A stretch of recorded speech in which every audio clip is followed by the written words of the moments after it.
One Piece is a very long story, and while this is made for some incredibly frustrating pacing issues, it's also allowed for some of the most detailed and fully realized world building in any piece of fiction ever created.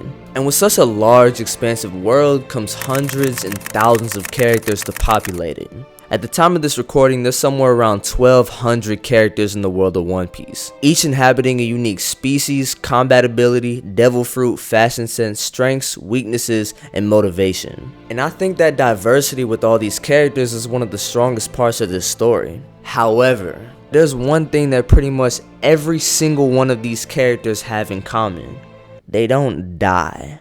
And that's because death in this story is something that is taken very seriously. In fact, despite running for over 25 years, you could probably count the amount of character deaths in this series on both hands. And that number is even lower when you don't include deaths that occurred in flashbacks like with Oden or Roger. So if someone really dies in this story, like permanently, the effect that it has on both the characters and the world around them is drastic.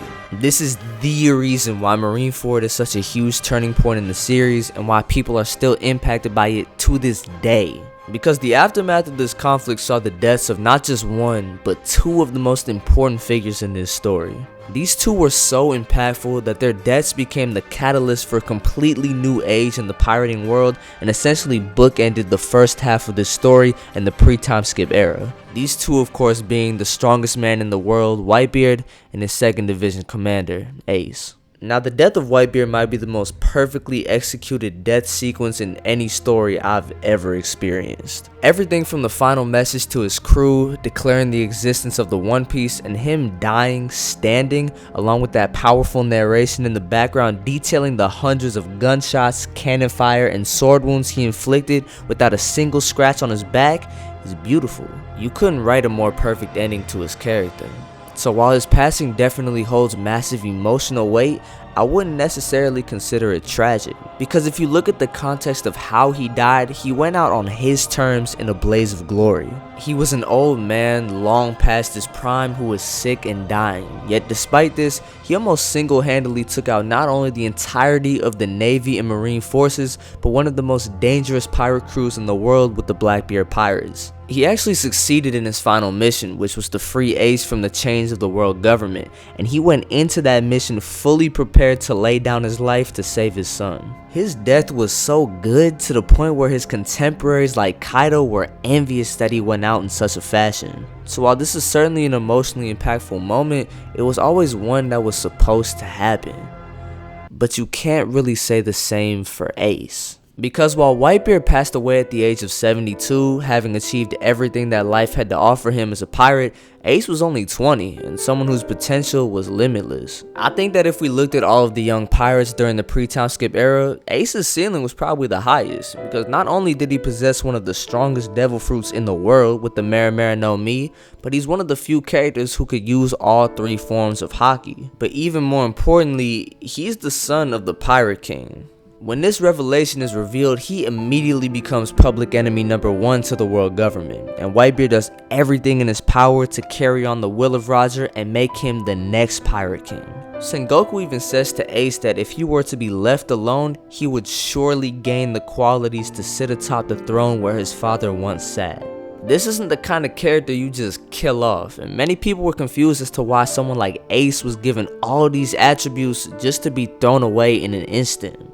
I was one of those people for a while until I went back and rewatched Marineford. And when I saw Akainu's fist plunge into Ace's stomach again, I was even more shocked at that moment than the first time I watched it.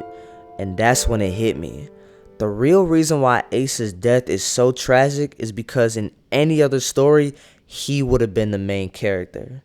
Ace embodies everything you could ask for in a strong protagonist. He's just as much of a goofy idiot as Luffy is, as we see during his time in Alabasta through his interactions with Smoker and Buggy. He's cool and charismatic, but at the same time he's noticeably brash and unwavering when his ideals are under attack. He's constantly seen going out against the orders of his crew in order to either help others in need, like when he traveled to Wano in order to seek vengeance for Oden, or when someone breaks his own moral code, like when he sets off on that manhunt to kill Blackbeard after the murder of his crewmate, despite the warnings of both Whitebeard and and Shanks. Ace is a very simple character with simple desires on the surface, but also one whose roots and layers run deep. And those roots stem from his father and his impact on the world. When you look at some of the great protagonists in storytelling like Luke Skywalker or Harry Potter, lineage plays a central role in that character's journey, with Luke's role of straying away from his father's path and joining the dark side, and Harry Potter being widely known as the boy who lived, showcasing the impact that his parents had on his life. You can even go back to ancient storytelling like Greek mythology and the tales of Hercules, who of course was the son of Zeus. Ace shares many of these same characteristics that a majority of these characters have. In fact, he has so much in common with them, it's actually scary. If Ace was the main character of this story, I think that he would fit perfectly. But One Piece is not Ace's story, it's Luffy's. And every single character in this story is made to serve a role in his journey in becoming the Pirate King. And I don't think there's a single turning point in this series that impacted that journey more than Ace's passing. One of my favorite moments in Marineford is the scene where Luffy and Whitebeard meet for the first time, face to face, and Whitebeard is just towering over Luffy. There's even a moment where they show Whitebeard slamming down his spear and it creates a massive shockwave, compared to Luffy slamming his foot down and it barely making a sound. I love this scene because Whitebeard is said to be the closest one to reaching that role of the King of the Pirates. This is the level that Luffy is trying to reach and potentially surpass, and this scene is a perfect representation as to just how long of a way he truly has to go in order to achieve his impossible dream. In fact, that's what this entire arc is meant to show. Just how powerless Luffy truly is against the endgame threats to his throne like the Admirals and Blackbeard at this current moment in time. And that's what Ace's death served as, a wake-up call. To show Luffy and us that it's not enough to just be the chosen one. It's not enough to have all of the tools of potentially being great, because someone who is stronger will beat you. If Ace doesn't die, Luffy never learns that lesson and he probably never becomes the Pirate King. He doesn't take the time to isolate himself on that island and train for 2 years. He doesn't become the Luffy that is capable of defeating Doflamingo, Big Mom, or Kaido. This face right here isn't just a look of anguish, but one of realization. One that says, oh shit, this really happened. It's not a game anymore. Because Luffy freed Ace and Whitebeard was holding everyone off to give them the chance to escape. But Ace died to his own pridefulness and morals being questioned, something we've seen Luffy experience before. And it was because of that moment that Ace passed away and never got to live out his true potential.